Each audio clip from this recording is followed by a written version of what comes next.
Kaixo ikasleok, gaur ikusiko ditugu poligono erregularrak eta Pitagorasen teorema dena batera.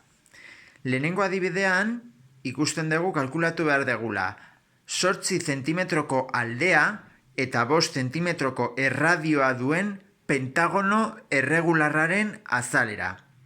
Lehenengo gauza egin behar deguna da irudia, kasu honetan daukagu pentagono bat, bai? Pentagono bat, 5 alde, eta erregularra denez, aldeak berdinak izango dira, luzera berdinekoak izango dira. Bai? 8 zentimetroko aldea duena, neurria jarriko ditugu, bai? Unitatea ez jarriko gauzak errasteko, bai? 8 eta hemen izango litzateke ere 8. Bale? Erradioa da 5 zentimetrokoa. Zer da erradio bat poligono erregular batean? Zentrutik erpin batera doan zuzenkia. Horrek neurtzen du, esan dugu, 5. Bale? Orduan, kalkulatu behar dugu pentagono erregularraren azalera. Beraz, horrietan, ematen dizkizuen horrietan, hor daude irudien formulak, eta zein da poligono erregular baten azalera? Perimetroa bider apotema zati bi. Bueno, ikusten dezute A dela apotema, apotema. Apotema, bai? Bueno, zer da apotema? Apotema da, justo zentrutik aldearen erdiraino doan zuzenkia. Horri deitzen zaio apotema, bale? Orduan, hemen ikusten dugu, sortu degula, triangelu angelu zuzen bat, bai? Ezagutzen dugu 5, eta hemen ezagutzen dugu ere hemen aldearen erdiaren neurria. Kasu honetan da, guztia baldin bada 8, bai? Orduan, zatitxo horrek balioko du 4. Bai? Eta kalkulatu behar deguna da, apotema gero hemen ordezkatu ahal izateko. Jarriko diogu A, eta orain, nola triangelu angelu zuzen badaukagun, Pitagorasen teorema aplikatuko dugu. Murriztuko dugu, hipotenusa berbi, da kateto berbi, gehi kateto berbi.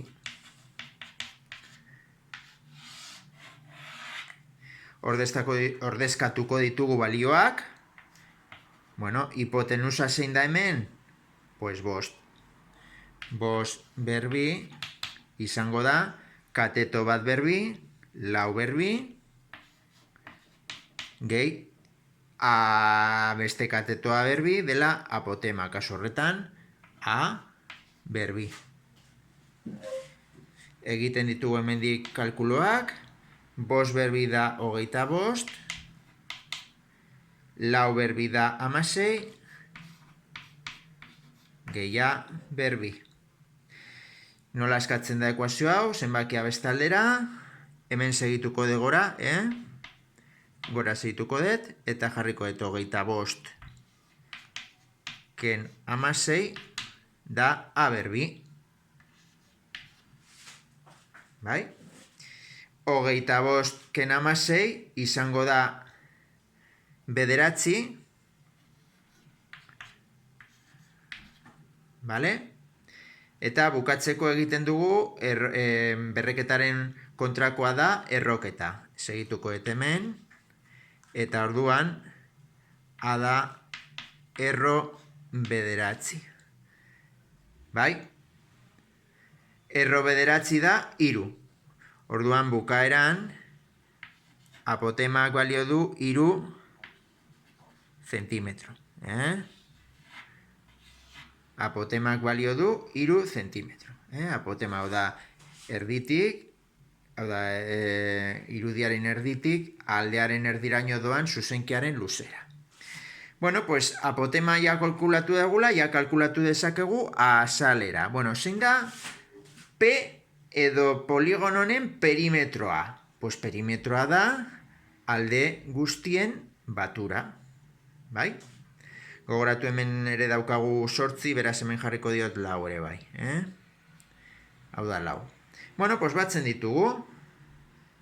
Eta egingo dugu batura. 8 gehi 8, gehi 8, gehi 8, gehi 8. Hau da, 8a zenbat aldiz? 1, 2, 3, 4, 5. Hau da, 8 bider 5. Bai? Bider apotema. Apotema ez kalkulatu dugu hemen, eta da 3. Eta zati 2. Beraz, 8 bider 5 da 40, bider 3 da 120. Zati 2. 120 zati 2, 60, eta gogoratu azalerak beti direla bidimentsioko neurri bat. Bale? Orduan, zentimetro karratu. Bigarren adibide honetan, esaten digu kalkulatu 10 zentimetroko erradioa duen hexagono erregularraren azalera. Orduan, zer da hexagono bat? Pues badakigu hexa dela 6. Orduan egiten dugu hexagono bat, 6 utzi gora bera, pues horrela. 6 alde dituena, bale? Hemen esaten digu 10 zentimetroko erradioa. Bueno, pues erradioa esan dugu erditik erpinera doana, bale? Honek neurtzen du 10. Bai? Ez dut jarriko neurria, pues gauzak errasteko. Bueno, ez daukagu beste neurririk, baina hexagono erregularrek daukaten ezaugarri berezi bat da, hemen sortzen den triangelua, bai, dela aldekidea. Hau da, erradioa eta aldeak daukate neurri berdina. Orduan hau izango da ere 10. Bai? Nire zuztemen jarri 10, 10, 10, 10, eta 10. Bale? Kalkulatu behar dugu azalera. Bueno, zein da? Poligono erregularraren azalera. Perimetroa bider apotema zati 2. Gogoratu A, lehen esan dugun bezala, A da apotema. Hau da, erditik, irudiaren erditik, aldearen erdiraino doan zuzenkia. Bale? Bueno, pues hemen daukagu triangelu zuzen bat. Ikusten badezute, hemen daukagu triangelu zuzena. Bai? Orduan, aplikatuko dugu Pitagoras. Hipotenusa berbi, kateto berbi, gehi kateto berbi. Ordezkatuko ditugu balioak. Zein da triangelu zuzen honetan hipotenusa? Pues ikusten dugu dela erradioa. 10. Jarriko dugu hemen, 10 berbi. Berbi. Kateto berbi. Bueno, zenbat balio demen zatitxo hau? Zenbat balio du zatitxo hau aldin bada 10, ikusten da aldekidea denez, pues hau da 5 eta hau da 5. Orduan hemen jarriko diogu 5. Honi jarriko hemen 5.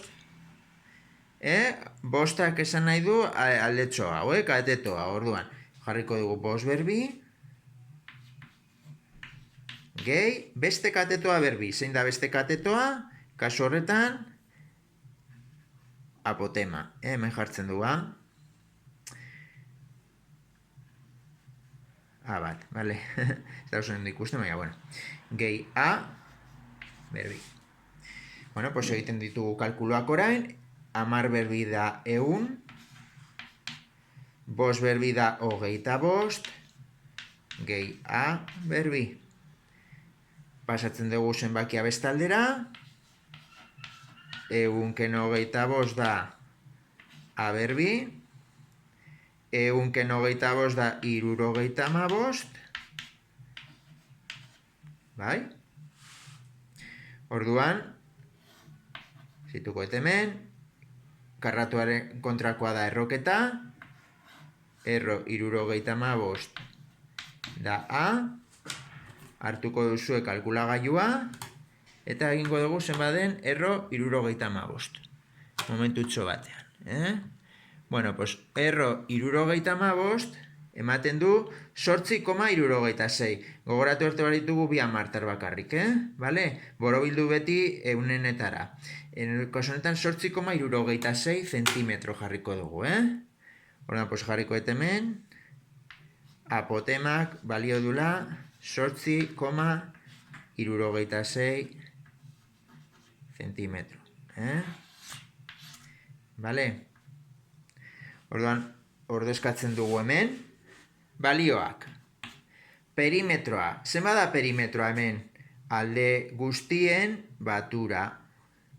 Zenbat alde ditu hexagono batek? 6 alde. Erregularra denez, pues alde guztiek neurri berdina dute. 10, gehi 10. Beraz, 10, 6 aldiz. 10 bider 6 jarriko dugu hemen. Apotema kalkulatu dugu hemen, dela 8,76, eta zati bi. 10 bider 6 da 60, kalkulagailuarekin egingo dugu 60 bider 8,76, eta ematen du 519,6. Orduan 519,6, eta bukatzeko egin behar dugu zati bi. Bai? Momentu batean egiten dugu zati bi, eta ematen du 259,8 zer zentimetro karratu. Vale? Gogoratu berbi dela, azalerekin gaudelako lanean. Eta horrela ikusiko dugu nola kalkulatzen den pentagono erregularren azalerak Pitagorasen teorema erabiliz.